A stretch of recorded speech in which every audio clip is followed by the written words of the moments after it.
Hi guys, welcome to happy cooking friends. இப்போ நம்ம எங்கே இருக்கோம்னா கீழக்கரையில் உள்ள ஹைரத்துல் ஜலாலியா மேல்நிலைப்பள்ளியில் இருக்கோம் ஃப்ரெண்ட்ஸ்.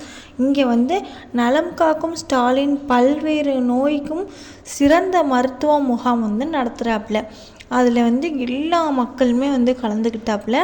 அதே மாதிரி நானுமே விசிட் பண்ணியிருந்தேன் ஃப்ரெண்ட்ஸ். அங்கே போயிருந்தேன். எனக்கு கொஞ்சம் கண்ணுக்கு ப்ராப்ளமாக இருக்குன்னு போய் காட்ட போயிருந்தேன். இந்த மாதிரி ஒரு எப்படின்னா ஒரு சிஸ்டர் உட்காந்து இந்த அட்டையில் நலம் காக்கும் ஸ்டாலின் அந்த ஒரு அட்டை மாதிரி போட்டிருக்காப்புல.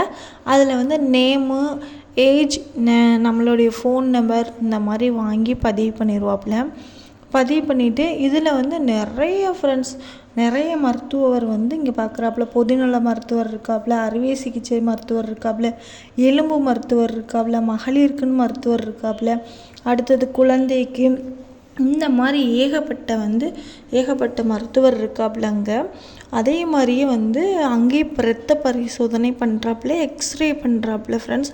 அதுதான் ரொம்ப எனக்கே வியப்பாயிருந்துச்சு. ஒரு நாளில் இது எல்லாமே பண்ணுறாங்க ஃப்ரெண்ட்ஸ். ஏன்னு கேட்டால் ஃப்ரெண்ட்ஸ், ஒரு நாளில் எல்லாம் முடியுமா அப்படின்னு கேட்டால், நம்ம ஒரு ஆஸ்பத்திரிக்கு போனாலே எப்படி ஒரு நாள் ஃபுல்லாக ஆயிரும். அதுலேயும் ஸ்கேன் இல்லாமல் நம்ம அடுத்த தடவை எடுக்கிற மாதிரி இருக்கும். இது ஒரு நாள்லேயே நம்ம எல்லாம் பண்ணுறதுனால கொஞ்சம் இதாக இருக்குது, ஆச்சரியமாக இருக்குது. இது என்ன கையில் கட்டி விட்டுருக்காங்கன்னா, நம்ம இங்கே வந்துட்டு போனதுக்கு அடையாளத்துக்கு தான் ஃப்ரெண்ட்ஸ். இது நம்ம கையில் கட்டி விடுவாப்புல. அப்புறமா நம்ம கம்ப்யூட்டர்லேயும் பதிவு பண்ணணும். நம்ம பதிவு பண்ணி அதில் அது ஒரு அட்டை மாதிரி தருவாங்க.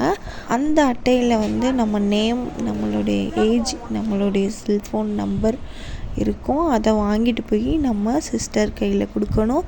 அவங்க ப்ளஸருக்கும் ரத்தத்துக்கும் பரிசோதனை பண்ணுறேன்னா பண்ணிக்கலாம், நம்ம விருப்பம் அப்படின்னு சொல்லுவாப்புல. நான் ப்ளஸருக்கு மட்டும்தான் கட்ட சொன்னேன். ஹைட்டும் வெயிட்டுமே செக் பண்ணுவாப்புல ஃப்ரெண்ட்ஸ். அதையுமே நம்ம செக் பண்ணிக்கலாம். நான் ப்ளஸர் பார்த்தேன் ஃப்ரெண்ட்ஸ். எனக்கு நார்மல் தான் வந்துச்சு. அதே மாதிரி சர்க்கரை நோயாளிக்கும் நல்லா பார்க்குறாப்புல. என்கிட்ட சர்க்கரை நோயாளி காலுக்கு தான் அதிகமாக தாக்குதுன்னா அதுக்கும் பார்க்குறாப்புல. அடுத்தது காய்ஸ், நம்ம கண்ணுக்கு தான் பார்க்குறோன்னு சொல்லியிருந்தோம். அதோட என் பையனையும் கூட்டிகிட்டு வந்துட்டேன். என்கிட்ட அவங்களும் கண் வலிக்குதுமா, கொஞ்சம் தூரம் மங்குற மாதிரி இருக்குது அப்படின்னு சொல்லியிருந்தாப்புல. அதோட அவளையும் நான் கூட்டிகிட்டு செக் பண்ணியிருந்தேன் ஃப்ரெண்ட்ஸ். ஏன்கிட்ட இதில் அதிகமாக நம்ம மொபைல் ஃபோனோ டிவியோ பக்கத்தில் இருந்து பார்க்குறனால இந்த மாதிரி பசங்களுக்கு வருது. அது இப்போ டிவிலாம் நான் இப்போ அவாய்ட் பண்ணிவிட்டேன், மொபைல் ஃபோனையும் அவாய்ட் பண்ணிவிட்டேன். இப்போ அவங்களுக்கு கொடுக்குறது. இன்னமும் இந்த முகாமை சிறப்பிக்கிற மாதிரி யாரும் எம்எல்ஏ வர்றதாக சொல்கிறாங்க. ஆனால் நம்ம இருக்க டைம் இல்லை ஃப்ரெண்ட்ஸ். அதோட நம்ம கிளம்பியாச்சு. ஓகே ஃப்ரெண்ட்ஸ், இந்த வீடியோ யூஸ்ஃபுல்லாக இருந்தால் லைக் பண்ணுங்கள், ஷேர் பண்ணுங்கள், கமெண்ட் பண்ணுங்கள்.